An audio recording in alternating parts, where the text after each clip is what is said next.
54편 1절에서 7절 말씀을 가지고 의인이 기도할 때 받는 복, 이런 제목으로 하나님의 말씀을 증거하겠습니다. 오늘 우리가 읽은 이 시편 54편은요, 시편 52편의 연장선상에 있다라고 봐도 과언이 아닙니다. 여러분들 기억하시려는가 모르겠지만 시편 52편을 보게 되면은 다윗이 쫓겨다닐 때 도액이라고 하는 사람이 다윗을 밀고 한 사건이 기록되어 있죠. 다윗이 제사장의 집에 숨어 들었을 때 이 도액이라고 하는 사람이 밀고를 함으로 인해서 아히멜렉 제사장의 가문이 완전히 멸망을 당했고, 또 하나님의 제사장 85명이 죽임을 당했다. 이런 내용이 시편 52편에 기록되어 있죠. 다윗이 오랜 해외 도피 생활을 이제는 청산하고 유다 땅으로 돌아와서 또 사울왕을 피해가지고 도망을 다니는데, 처음으로 다윗이 유다 땅에 돌아와서 피신한 곳이 어디냐면 그일라라고 하는 땅입니다.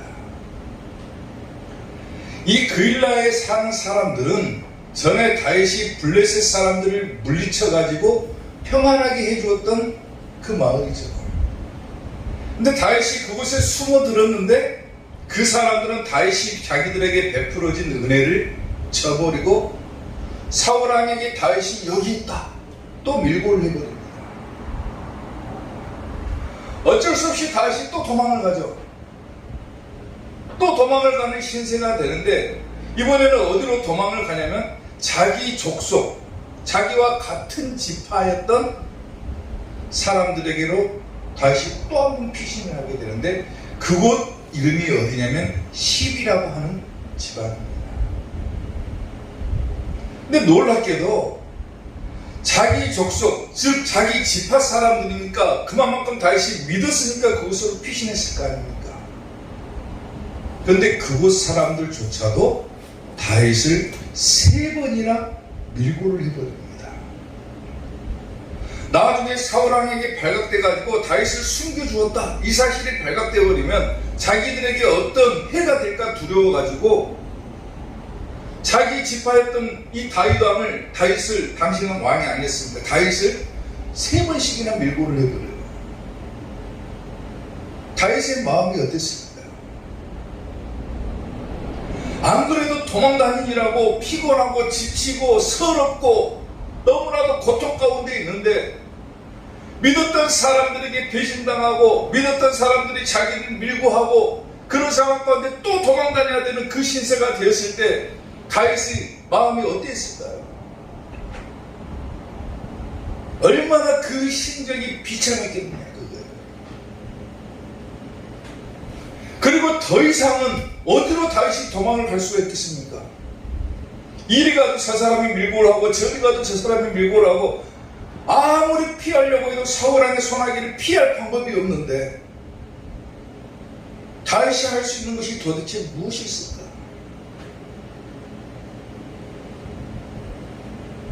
다윗이 의지할 수 있는 것이라고는 오직 한 가지밖에 없었다는 거예요. 그게 뭐냐면 하나님께 기도하는 것이 있었다는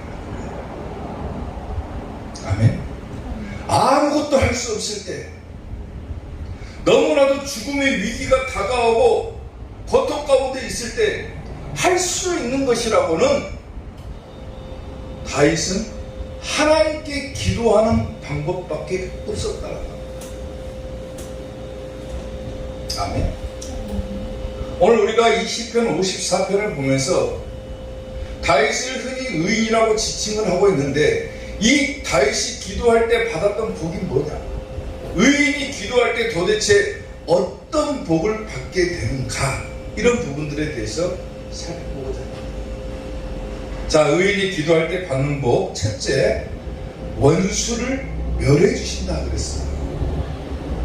오늘 보면 5절 말씀을 보면은 주께서는 내 원수에게 악으로 갚으시리니 주의 성실하심으로 그들을 멸하소서. 다윗이 기도하고 있죠. 지금 너무나도 고통 가운데 있을 때 하나님께 기도하는 거예요. 하나님께 기도하면 하나님께서 내 원수에게 악으로 갚아주실 것이다. 악으로. 여기서 악으로 갚아주다라고 하는 말은 뭐냐면 돌아가다, 되돌아가다 그 말이에요. 자기 악인들이, 대적들이 자기에게 했던 만큼 그대로 되돌려준다 그 말입니다. 하나님께서는. 누가 감히 하나님의 사람들을 고통스럽게 하느냐? 누가 감히 하나님의 사람들을 괴롭히느냐? 하나님께서는 그대로 갚아주신다 그거예요. 아멘. 아멘. 의인이 기도할 때 이런 축복을 주시겠다라는 거예요. 그대로 갚아주시겠다. 원수가 나에게 악을 베풀었으면 하나님께서 그 악을 원수에게 되돌려 주시겠다 그 말입니다. 또 주의 성실하심으로 그들을 멸하소서. 주의 성실이라고 하는 말이 나오죠. 이 성실이라고 하는 말은 하나님의 약속은 불변하다 그거예요. 불변하다, 확실하다 그 말입니다. 분명히 하나님께서는 그 약속을 지키시겠다 그 말이에요. 우리가 하나님의 자녀가 된 순간부터, 우리가 하나님의 말씀대로 살아가기로 작정한 그 순간부터 하나님께서는 우리를 지켜주시겠다고 하는 거예요. 내가 의인으로 사는 한. 아멘. 시편 31편 23절을 보면은 너희 모든 성도들아 여호와를 사랑해라. 여호와께서는 진실한 자를 보호하시고 교만히 행하는 자에게 엄중히 갚으시느니라 했어요. 사람이 행한 대로 갚는다는 말이에요. 행한 대로 되돌려준다는 거예요. 로마서 2장 6절을 보게 되면 하나님께서는 각 사람에게 그 행한 대로 보응하시되 그러죠. 행한 대로 보응. 우리가 하나님의 말씀을 잘 듣고 하나님의 말씀들을 실천하고 하나님을 잘 따라가고 그러면은 뭐가 주어집니까? 하나님의 은혜와 축복이 주어지죠. 하나님의 보호하심도 주어지게 되겠죠. 근데 반대로 하나님의 말씀을 저버리고 하나님의 말씀을 어기고 살아간다. 그러면 결국 하나님께 징계를 받는 것밖에 없는 거예요. 하나님께서는 각 사람에게 그가 행한 대로 보응하시되 참고 선을 행하여 영광과 존귀와 썩지 아니함을 구하는 자에게는 영생으로 하시고 오직 당을 지어 진리를 따르지 아니하고 불의를 따르는 자에게는 진노와 분노로 하시리라. 아멘. 행한 대로 보응하시더라고요. 다윗이 평상시에 어떤 마음으로 하나님께 나아갔는지, 비록 지금은 다윗이 사울왕에게 쫓기고 믿었던 사람들에게 배신당하고 믿었던 사람들에게 밀고를 당해가지고 너무 상심한 가운데 있지만은 그가 어떻게 하나님을 섬겨왔는지를 본다라면 하나님께서는 그에게 어떤 은혜를 베풀어 주시겠냐는 거예요. 다윗이 행해왔던 만큼, 마찬가지로 우리가 하나님께 행한 만큼 하나님은 그대로 되돌려 주신다고 해요. 아멘. 북아프리카에서 그리스도인들이 학대를 당한 사건이 있었어요. 당시에 학대를 당했던 프레드릭 놀림이라고 하는 사람이 있었는데, 이 사람이 학대를 피해서 이리저리 도망을 치다가 더 이상 숨을 것이 없게 됩니다. 잡히면 죽는 거예요. 한 가지 이유 때문에. 예수님 믿었다는 한 가지 이유 때문에 잡히면 죽는 거예요. 아무리 둘러봐도 이제 피할 곳이 없는 거예요. 피할 곳이. 고개를 들어서 딱 보니까 동굴이 하나가 보이는데, 그 동굴에 들어가도 어차피 발각된 것은 시금치 못해요. 근데 이 프레드릭 놀란이라고 하는 사람이 그 동굴을 보면서 내가 그냥 저기서 기도하면서 죽음을 맞이해야 되겠다. 순교당해야 되겠다. 그리고 그 동굴 속으로 들어갔습니다. 그리고 죽음을 각오하고 그곳에서 기도하면서 죽음을 기다리는데 놀라운 광경이 자기 눈앞에 펼쳐지는 거예요. 어떤 광경이 펼쳐지냐면은 조그만 거미가 한 마리가 다가오더니 동굴 입구에다가 거미줄을 치기 시작을 합니다. 얼마 지나지 않아가지고 거미줄이 막 이리저리 막 엉켜져가지고 쳐지는 동굴 입구를 거의 메꿀 정도로 거미줄이 쳐지는데 너무 신기한 나머지 기도하는 것도 잊어버리고 그 거미만 쳐다보고 있었던 거예요. 조금 있다가 사람들이 그를 잡으러 동굴 입구까지 도착을 했습니다. 이제 꼼짝없이 죽은 거잖아요. 동굴 속에 들어오면 자기가 무조건 발각되는 것이고 죽을 수밖에 없는 상황인데 밖에서 사람들의 소리가 들리는데 어떤 소리가 들리냐면은 야, 이 동굴로 숨어 들어갔으면 이 거미줄을 없애지 않고서는 도저히 사람이 들어갈 수 없다. 거미줄이 저렇게 쳐져 있고 거미줄이 뜯겨진 흔적이 없는데 어떻게 저기에 사람이 들어갔겠냐. 여기는 없으니까 딴 데 찾아보자. 그리고 사람들이 다른 곳으로 발길을 돌리는 겁니다. 하나님께서 내가 순교당할 각오를 하니까 하나님께서 오히려 나를 지켜주시는구나. 이 프레드릭 놀란이라고 하는 사람이 거기서 큰 소리로 하나님께 영광을 돌리며 외쳤습니다. 하나님께서 계시는 곳은 가느다란 거미줄도 두꺼운 성벽이 된다. 이렇게 외쳤습니다. 아멘. 하나님을 위해서 목숨을 걸었더니 오히려 하나님께서는 그 생명을 지켜주십니다. 아멘. 다윗이 지금 어려움 가운데 있었어요. 자기가 믿었던 자기 족속에게도 배신을 당해가지고 밀고를 당하고 또 도망다니는 상황이에요. 할 수 있는 것이라고는 피할 수 있는데도 없고 더 이상은 할 수 있는 것이라고는 오로지 하나님만 바라보고 기도하는 것밖에 없어요. 근데 평상시에 자기가 하나님께 악을 행하고 하나님의 말씀을 저버리고 살았다. 꼼짝없이 죽는 거죠. 위기의 순간에 하나님께서는 무엇을 보셨냐면 다윗이 어떻게 행하여 왔는지, 어떻게 살아왔는지, 그가 어떻게 하나님의 말씀을 잘 지켜왔는지를 하나님은 보고 계셨다. 그 말입니다. 오늘 우리가 살면서 사람에게 어떻게 위기가 한 번도 안 찾아올 수가 있겠습니까? 위기를 당할 때도 있고 어려움을 처할 때도 있고 믿었던 사람들에게 배신을 당할 때도 있고 고통스러울 때도 있고 혹은 또 죽음의 위기 앞에 놓여 있을 때도 있겠지만은 내가 그 순간에 하나님께 부르짖는다. 하나님께서 뭘 보시겠습니까? 그간 내가 어떻게 살아왔는지를 보신다는 거예요. 아멘. 내가 어떻게 하나님의 말씀을 따라왔는지, 어떻게 실천해 왔는지, 얼마만큼 하나님을 마음에 품고 살아왔는지, 얼마만큼 하나님을 사랑하고 살아왔는지, 그걸 보시고 하나님께서는 각 사람에게 행한 그대로 보응해 주시겠다는 거예요. 다윗은 그걸 아는 거예요, 지금. 그래서 하나님께 기도할 때 주께서는 내 원수에게 악으로 갚으실 것이다. 그대로 되돌려 주실 것이다. 주의 성실하심으로 주님께서 약속하신 그 변치 않는 말씀으로 그들을 멸해 주십시오. 이렇게 기도하는 거예요. 아멘. 사랑하는 성도 여러분, 지금부터라도 하나님을 최우선 순위로 두시길 바랍니다. 아멘. 사람에게는 어떤 일이 닥칠지 몰라요. 오늘 당장 무슨 일이 생길지 한 치 앞도 내다볼 수 없는 그런 인생을 살아가는 우리들이지만은 하나님께서는 내가 하는 것, 내가 생각하는 것 다 보고 계시니 깨달으십니다.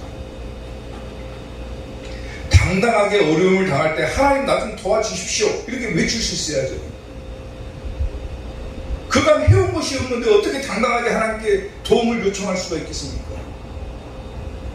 하나님 그동안 제가 어떻게 살아왔는지 하나님께서는 아시잖아요. 내가 어떤 마음을 품고 하나님을 섬겨왔는지 하나님 아시잖아요. 내가 지금 어려움 당했습니다. 나 좀 도와주십시오. 당당하게 외칠 줄 알아야죠. 알죠? 아멘. 여러분들이 그렇게 살아왔다면 여러분들이 기도할 때 분명히 하나님께서는 그 어려움들을 해결해 주십니다.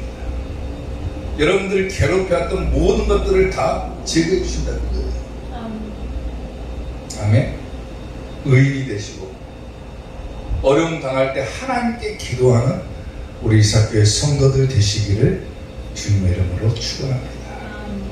의인이 기도할 때 받는 복 두 번째, 모든 환난에서 건져주신다 그랬어요. 오늘 보면 7절 말씀을 보면은 참으로 주께서는 모든 환난에서 나를 건지시고 내 원수가 보응을 받는 것을 내 눈이 똑똑히 보게 하셨다이다. 아멘. 의인이 기도할 때 어떤 복을 받는가? 모든 환난에서 건져주신다고 그래요. 쉽게 말하면 모든 고통에서 다 벗어나게 해주신다, 해결해 주신다 그러죠. 아멘. 환난이라고 하는 것은 물론 우리가 당하게 되는 역경이나 고난이나 이런 것들도 환난에 들어가겠지만은 우리를 괴롭히는 대적자들, 원수의 세력들, 이것부터 다 포함하고 있다는 거예요. 심지어는 죽음의 위협을 가져다주는 고통까지도 이 환난에 들어갑니다. 그 모든 것들을 하나님께서 어떻게 해주신다고요? 건져주신다고 그랬죠. 건져주신다. 여기서 건지시고 그랬죠. 건지시고. 다윗이 기도할 때 건지시고 그랬는데 이 건지시고라고 하는 단어가 완료형으로 쓰였어요. 이미 겪었던 것, 다윗이 경험해 봤던 것을 얘기하고 있는 거예요. 과거에 다윗이 어떤 경험을 했냐면 골리앗과의 싸움을 기억을 하면서 그것을 생각을 하는 거예요. 도저히 이길 수가 없는 싸움이잖아요. 골리앗과의 싸움. 조그만 소년 다윗이 돌멩이로 큰 칼과 창을 휘두르고 다가오는 골리앗을 도저히 이길 수 없는 싸움인데 하나님께서는 골리앗을 이기게 해주셨다. 그 과거의 경험을 바탕으로 해서 다윗이 지금 하나님께서는 나를 모든 환난에서 나를 건지셨다. 과거에 나를 건지셨던 그 하나님이 지금 나를 건지시지 못하겠느냐 그거예요. 과거에 내 어려움을 해결해 주셨던 하나님이 현재는 해결해 주시지 않겠으며 미래는 해결해 주시지 않겠느냐. 모든 환난에서 나를 건져 주실 것이고 내 원수들이 오히려 보응을 받는 것을 내가 똑똑히 보게 될 것이다. 확신해 버립니다. 아멘. 시편 34편 19절을 보면은 의인은 고난이 많으나 의인은 고난이 많다겠죠. 물론 고난이 많은 이유는 여러 가지를 설명할 수가 있겠지만은 더 하나님께 나아가기 위한 것이 바울이죠. 너무 편안하면 하나님께 나가지를 않잖아요. 의인은 고난이 많으나 많다. 그러나 여호와께서 그의 모든 고난에서 뭐 해주신다? 건져주신다. 아멘. 디모데후서 4장 18절을 보면 주께서 나를 모든 악한 일에서 건져내시고 또 그의 천국에 들어가도록 구원하실 것이다. 하나님께서 나를 구원해 주셨다. 모든 환난에서 나를 건져 주셨다. 그리고 어디에 들어가도록 구원하십니까? 천국에 들어가도록 구원하신다. 아멘. 아멘. 내가 천국에 들어갈 수 있는 길은 첫째로는 의인이 되는 겁니다. 의인. 하나님을 믿는 사람이 되는 거예요. 그리고 어려울 때 물론 우리 앞에 고난이 오지만은 그 고난을 인내하고 참고 견뎌내고 하나님을 끝까지 의지하고 나아가는 자에게 하나님께서는 그 모든 고난을 다 해결해 주실 것이고 마지막에는 천국에 들어갈 수 있도록 구원을 해 주시겠다라는 거예요. 아멘. 고난이 오면은 사람이 힘이 들 수밖에 없죠. 왜 고난이 찾아올까? 왜 나만 이 고통을 겪는 것일까? 사람들은 고난 앞에서는 무기력해질 수밖에 없지만은 한편으로 생각해보면 그 고난을 극복했을 때는 더 큰 축복이 자리하고 있다는 것을 깨닫는다라면 그 고난도 얼마든지 감당해낼 수가 있다는 말입니다. 아멘. 어떤 아이가 연못가에서 종이로 만든 배를 가지고 놀다가 그 배가 그만 물살에 떠밀려가 버렸습니다. 아이가 그것을 보고 자기가 가지고 놀았던, 열심히 가지고 놀았던 그 종이배가 물살에 떠밀려가 버리니까 어떻게 하겠습니까? 울겠죠. 그 아이를 지켜보고 있던 그 아이의 형이 갑자기 딱 다가오더니 돌멩이를 하나 들어가지고 갑자기 물에다 던지기 시작합니다. 아이가 딱 볼 때는 어떻습니까? 자기 형이 신나가지고 그 종이배를 맞춰가지고 아예 침몰시키려고 한 줄 알고 더 크게 소리를 내고 울기 시작합니다. 나중에 알고 봤더니 형이 돌멩이를 던져가지고 물살을 반대로 일으켜가지고 종이배가 돌아오게끔 해줬던 거예요. 그것을 깨닫고 난 다음에 이 아이가 마침내 울음을 그치게 됩니다. 무슨 얘기인지 아시겠습니까? 사랑하는 성도 여러분, 사람은 고난의 물결을 일으키는 돌멩이가 우리 앞에 탁 떨어지면 당황하고 슬퍼할 수밖에 없겠죠. 왜 나만 이 고난을 겪게 될까? 왜 하나님은 나에게 이 고통을 주실까? 도대체 왜 내가 이 고난을 겪어야 되는 것인가? 우리는 괴로워하고 슬퍼하고 당황할 수밖에 없지만은 이 고난이 장차 큰 유익이 돼가지고 우리에게 다가온다라면은 우리는 그 고난을 이겨냈다는 사실 때문에 기뻐하게 되고 그 기쁨으로 인하여 전에 우리가 받았던 그 고난은 기억조차도 못 해버리는 거예요. 하나님께서 그렇게 해주시겠다는 거예요. 너희가 고난을 겪었냐? 그러면 그 고난을 유익으로 바꿔주시겠다. 고난 당했냐? 그것을 축복으로 바꿔주겠다.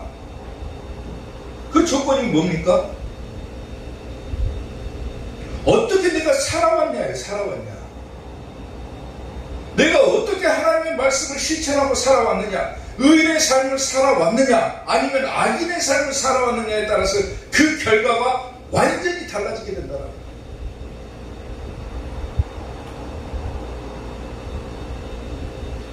의인이 기도할 때는 그 고난을 이기게 해주시고 환난에서 건져주실 것이고 결국에 가서는 천국에 들어갈 수 있도록 구원해 주실 것이지만 악인의 삶을 살아왔다. 그러면 하나님께서는 어떻게 됩니까? 그냥 내버려둔 거예요. 내버려둔 거예요. 버려둔 거예요. 버려둔 거예요.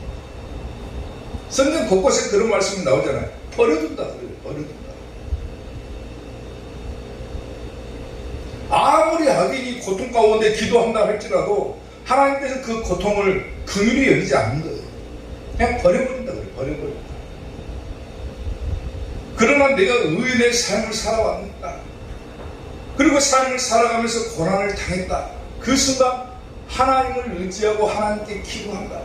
하나님은 모든 환난에서 나를 건져주시고 모든 고통을 다 해결해 주시고 천국에 들어가도록 나를 인도해 주신다는 거예요. 그게 의인이 받는 복이라는 거예요. 아멘. 평상시에 어떻게 살아왔는가? 사랑하는 성도 여러분, 평상시에 하나님을 잘 섬기는 우리 이사교회 성도들 되시기를 주님의 이름으로 축원합니다.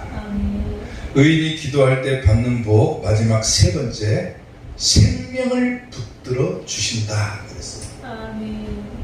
오늘 보면 4절 말씀을 보면은 하나님은 나를 돕는 이시며 주께서는 내 생명을 붙들어 주시는 이십니다. 그러죠.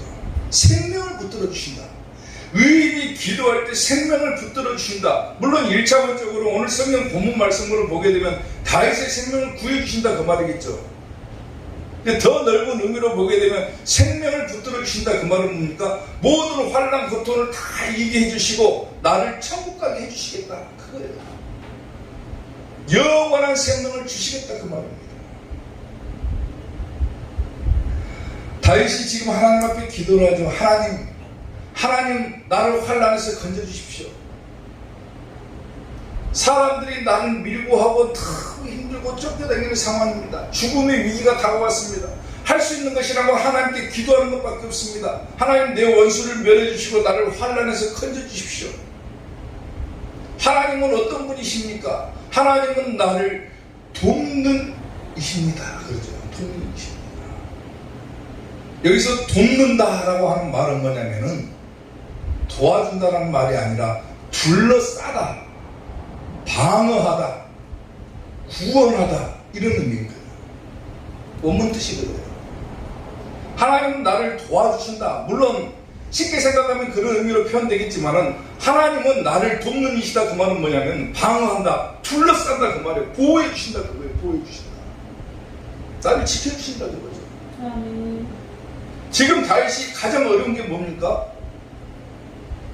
자기가 믿었던 자기 족속 사람들에게도 배신을 당해가지고 사울왕이 군사를 이끌고 쫓아오는 상황이에요.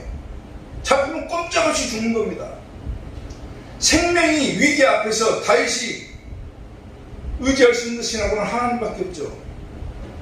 근데 하나님은 어떤 분이라고 고백을 합니까? 하나님은 나를 둘러싸시는 이십니다. 나를 방어해 주시는 이십니다. 나를 구원해 주시는 이십니다라고 얘기를 하는 거예요. 아멘. 하나님은 나를 돕는 이시며 주께서는 내 생명을 붙들어 주시는 이십니다. 그래요. 하나님에 관한 표현이 두 개가 나왔죠. 돕는 이시고 또 하나는 붙들어 주십니다. 그래요. 붙들어 주십니다. 여기서 붙드는 이 단어의 뜻은 뭐냐면은 단단히 세우다 혹은 유지하다 그런 의미를 가지고 있는 거예요. 근데 다윗이 지금 뭐라고 합니까? 내 생명을 유지시켜 주시는 하나님이다 그거예요. 그 말은 그 뭡니까? 내 생명을 건져주신다 그거죠. 아멘. 하나님께서 보호해 주시고 하나님께서 내 생명을 유지시켜 주실 것이다. 다윗이 지금 죽음 앞에 있다고 그랬죠. 사울왕에게 잡히면 죽는 것밖에 없어요. 더 이상 피할 데도 없습니다. 오로지 믿는 것이라고는 하나님 한 분밖에 없어요. 근데 하나님께서는 방어해 주시고 하나님께서는 내 생명을 유지시켜 주실 것이다. 얼마나 든든하겠습니까? 다윗이. 히브리서 13장 6절을 보면은 그러므로 우리가 담대히 말하되 주는 나를 뭐 하시느니? 돕는 이시니. 이렇게 주께서는 나를 돕는 이십니다. 나를 구원해 주시는 이십니다라고 우리가 고백할 수 있는 요건이 뭘까요? 아까도 얘기했다시피 내가 어떻게 살아왔는가예요. 살아왔는가. 내가 하나님의 말씀을 지키고 당당하게 살아왔다라면은 내가 어려움 당했을 때 주는 나를 돕는 자십니다라고 얘기할 수가 있는 거예요. 주는 나를 돕는 이시니 내가 무서워하지 아니하겠노라. 사람이 내게 어찌하리요? 사람이 내게 어떻게 할 것이냐? 하나님께서 나를 돕고 계시는데 감히 사람이 어떻게 나를 해야 할 것이냐 그거예요. 아멘? 나는 하나님의 말씀을 평상시에 지키고 잘 살아왔다. 하나님을 믿고 살아왔다. 예수 그리스도를 믿는 복음을 들고 살아왔다. 그런 와중에 내가 어려움 당하고 고통 당했다. 누구에게 기도할 겁니까? 하나님밖에 없잖아요. 하나님은 나를 돕는 이실 것이고 하나님께서 나를 도와주시는데 사람이 감히 어떻게 하겠느냐. 이사야 41장 10절 유명한 말씀이죠. 두려워하지 말아라. 내가 너와 함께하리라. 놀라지 말아라. 나는 너의 하나님이 됨이라. 내가 너를 굳세게 하리라. 참으로 너를 도와주리라.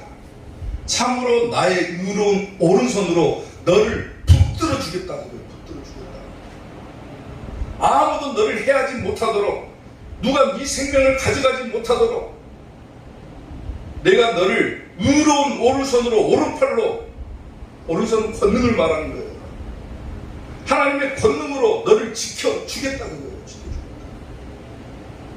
지켜주겠다. 아멘.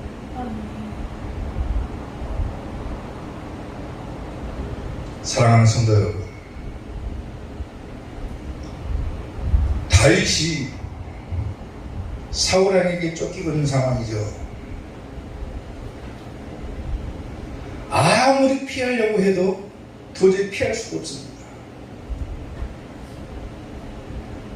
사람들이 자기를 조금 도와주면 좋겠는데 믿었던 사람들까지도 사울왕이 무서워가지고 자기가 숨은 곳을 말해줘버려요. 당시에 다윗은 왕이 아니잖아요. 누가 왕입니까? 당시에 사울이 왕이죠. 왕의 권세를 가지고 다윗을 추격하기 시작하는데 도저히 다윗은 이 사울왕을 이겨낼 방법이 없는 거예요. 사람들이 도와주면 어떻게라도 회복이라도 하겠는데 사람들조차도 사울왕이 무서워가지고 자기가 숨은 것을 말할 정도니까 다윗이 사울을 이길 수 있는 방법은 없는 거예요. 아무리 찾아봐도. 자기를 도와줄 사람이 한 명도 없어요. 믿었던 자기의 족속까지도 자기를 배신하고 있어요. 다윗이 유일하게 의지할 수 있는 것이라고는 누구밖에 없습니까? 하나님밖에 없죠. 왜 하나님을 다윗이 의지하고 있습니까? 자기가 살아남을 수 있는 유일한 방법이 바로 하나님이기 때문이라는 거예요. 아멘. 아멘. 마지막에는 개국 이래로 없는 대환란이 찾아온다. 창세 이래로 없는 대환란이 찾아온다. 아무도 그 환란을 이겨낼 방법이 없다. 성경은 기록을 합니다. 아무도 그 환란을 이겨낼 사람이 없다. 그 환란 기간이 처음부터 시작해서 끝까지 되면은 절대로 그 환란 이길 사람은 없다. 그러나 하나님께서는 그 날들을 감해서라도 줄여서라도 하나님의 백성들을 구원해 주시겠다. 모든 환란을 이겨내는 사람만이 천국 갑니다. 그렇지 못하고 중도에 넘어져 버린 사람, 환란을 이기지 못한 사람 어디 갑니까? 예수님이 땅에 다시 오시면 갈 곳이라고는 지옥밖에 없죠. 우리가 살아남을 수 있는 유일한 방법, 천국에 들어갈 수 있는 유일한 방법, 이게 뭡니까? 하나님 의지하는 것밖에 없는 거예요. 아멘? 아멘. 장차 큰 환란이 우리 앞에 다가오겠지만 그 환란조차도 이기게 해주시는 그 날들을 감해서라도 우리를 구원해 주시겠다라는 하나님의 의지를 본다라면 우리의 머리털 하나까지라도 세고 계신 그 하나님을 우리가 신뢰한다라면 우리는 그 환난을 극복하고 지옥 안 가고 살아남을 수가 있다라고 하는 거예요. 그리고 어디 갑니까? 천국 갈 수 있는 거예요. 왜? 하나님께서 우리를 지켜주시기 때문에. 아멘. 하나님은 너를 지키시는 자, 너의 우편에 그늘 되시니 낮의 해와 밤의 달도 너를 해치 못하리. 하나님은 너를 지키시는 자, 너의 환난을 명쾌하시니 그가 너를 지키시리라. 너의 출입을 지키시리라. 눈을 들어 산을 보아라. 너의 도움 어디서 오나. 전지 지으시 너를 만드시 여호와께로다.